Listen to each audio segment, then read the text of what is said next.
Hey everyone, it's Carissa Wiley here for Pinkfresh Studio. Thanks for joining me today. Today I am sharing some bougie Halloween projects. Yes, pun intended. And I am going to be using the Indigo Vines product suite. So I have it all here. I have the layering stencils here for the Indigo Vines. It's a 4-piece layering stencil set. I also have the coordinating die and stamp set. Now I won't be using the stamp set today, but I wanted to show you that it's an option. And these all coordinate with the beautiful Indigo Vines washi from Pinkfresh Studio. Now, I'm going to be making a Halloween project today, so I picked out a bougie Halloween color scheme. And it includes Rocky Slope, Licorice, Candy Violet, Regal Kiss, and Sparkling Rose. And we are going to do some ink blending. Now, I do have my big Memory Misty out. This is a 12 by 12 Misty stamping tool. I just wanted to be able to ink blend this larger area more easily without anything hanging out of my standard size Misty. So I brought this in and I am using a full sheet of Hammer Mill 100-pound extra smooth white cardstock here. Now I've been trying this cardstock out recently and I am really liking it. I would love for it to be just slightly heavier in weight. It is a 100-pound cardstock, not 110, but it is super smooth, and guess what? It foils absolutely beautifully. So thank you, Leah and Heather, for recommending this to me. And you can see I've gone ahead and placed my first layering stencil from the Indigo Vines layering stencil set into the lower left-hand corner of my Misty.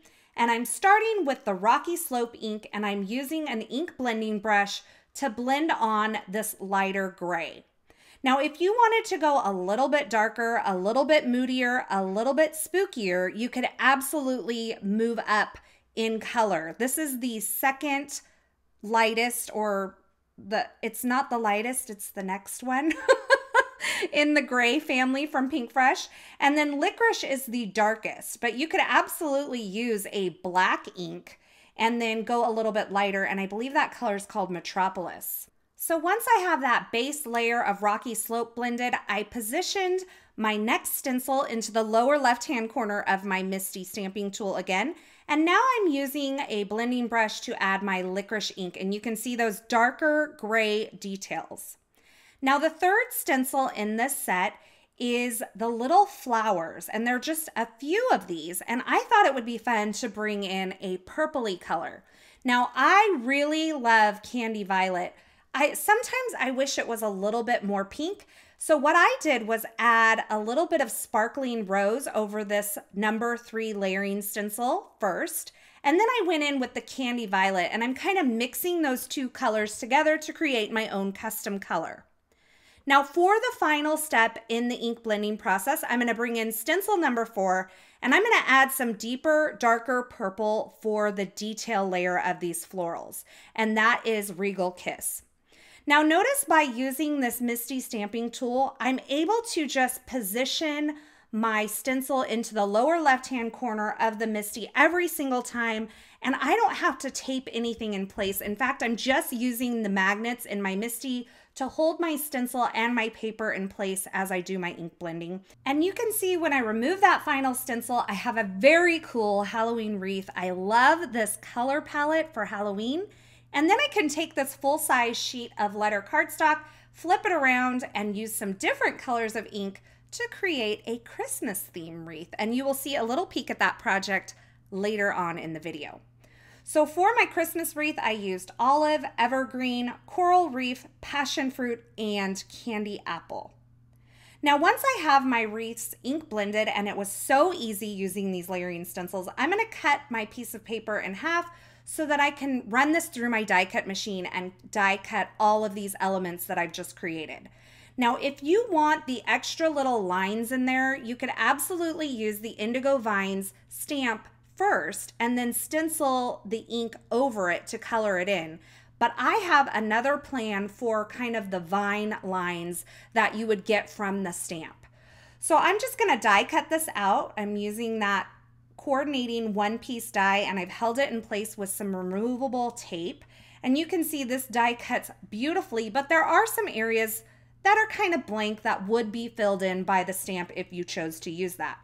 But it absolutely looks beautiful on its own as well. And that's the thing I really love about these layering stencils, is that you can use them with or without the coordinating die set or coordinating hot foil plate, whatever it may be. Now, I did want to mention that I die cut that wreath 8 more times from some heavyweight white cardstock.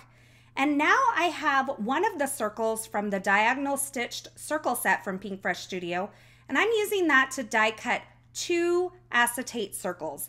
Now I am using all of these die cut wreaths to create a standalone shaker element, and I'm calling this kind of a gift topper, but it could be a standalone tag, it could be an ornament for Christmas.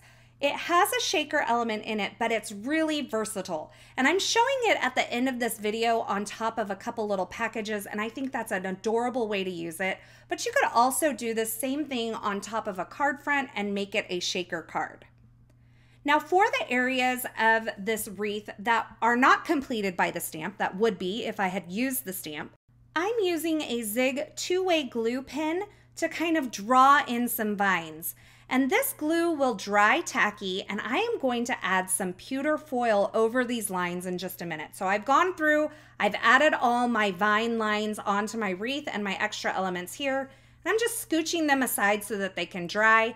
And once that's dry, I will use some Thermoweb pewter foil to press over this tacky area, and I will have some foiled vine lines, which I think is super cool. Now, while that's drying, I'm going to start building the base of my wreath shaker here. So this is a shaped shaker element. And I'm starting out with one of those plain white die cuts. I'm adding liquid glue all over it. And then I am going to take my first acetate circle and lay that on top. So I need 2 acetate circles because I'm going to have one at the base and one at the top to trap all of my shaker guts inside of this shaker tag. Now I'm going to use liquid glue to continue to stack up these plain white die cut wreaths. And I did use the Accent Opaque Digital 130-pound cardstock to die cut all of these wreaths. It's a nice heavyweight cardstock, and I ended up stacking up 8 of these wreaths total to create enough depth to allow my crystals and my jewels to shake around inside. Now, if you wanted to use a foam adhesive instead, you could absolutely do this. I was feeling very patient this day, so I decided to go ahead and do the stacking technique. Now, I have 8 of them stacked up here, and I'm going to set this to the side with a heavy acrylic block over the top and allow that to kind of set up. And while that's doing that, I'm going to use this Thermoweb pewter foil. This is a transfer foil like you would use with a toner sheet or a laminator or something like that. You could also use this with like a transfer gel.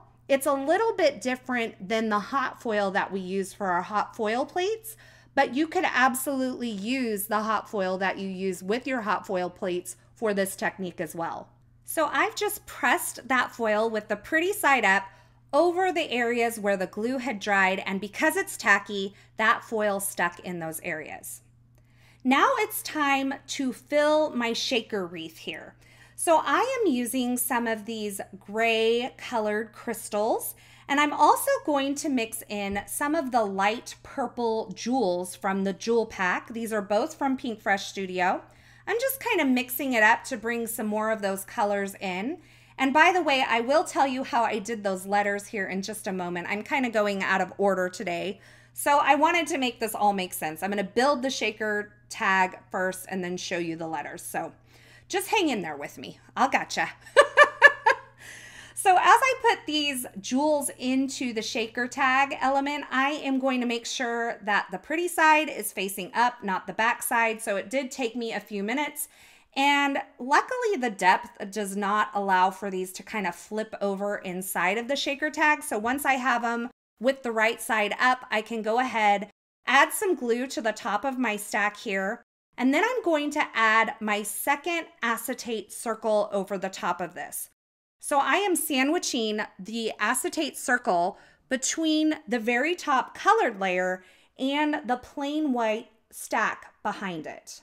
So to recap, I have a plain white layer, an acetate circle, 7 more plain white layers, an acetate circle, and then finally the stenciled colored wreath that I'm going to lay on top. And I'm just adding some liquid glue once again on the back side of this wreath. And I'm just making sure all of those wreaths line up as I place them on top of each other.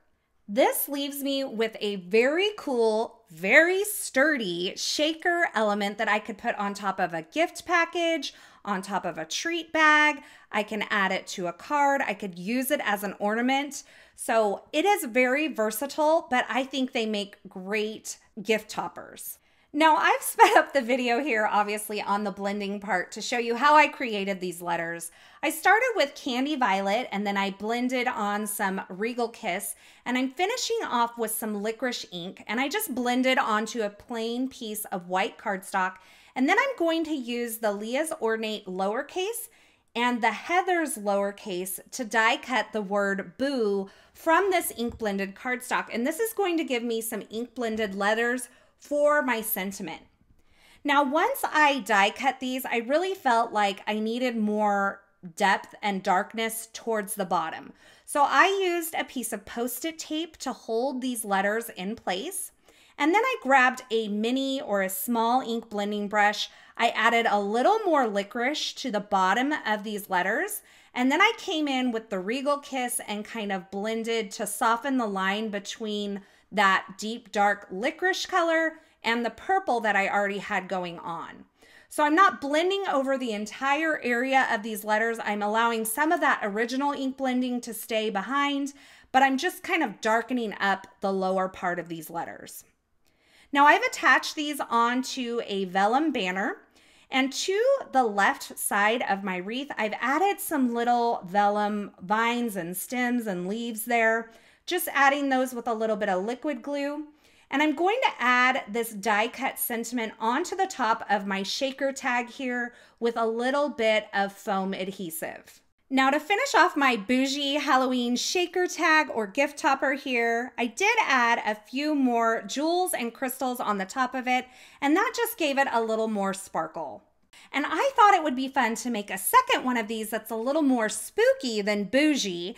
And so for my shaker filler, I used googly eyes for the second little shaker wreath here. And I thought that was a fun way to kind of change it up. Now keep in mind, just by changing the color scheme on this particular wreath and changing the color of jewels that you use and the sentiment that you use, you can make this work for any occasion. In fact, when I first grabbed this stencil set, I was so tempted to do it in those beautiful blues and navies that the original Indigo Vines washi tape is kind of designed in. But I thought it would be fun to show you how you can use these products for holidays year-round as well. As always, I will have links to the featured products used in these projects in the description at YouTube. So if you're looking for something in particular, be sure you check there. And I really hope you enjoyed today's project because I had a great time making these BOO-Jee Halloween tags. Thanks so much for watching today. If you liked this video, if you like these projects, don't forget to give this video a thumbs up, and don't forget to subscribe and turn on the notifications here on this YouTube channel so that you don't miss any of the fabulous paper crafting and card making video tutorials here. Thanks so much for spending time with me today. I'm so glad you're here. And until next time, I hope you have a fabulous day.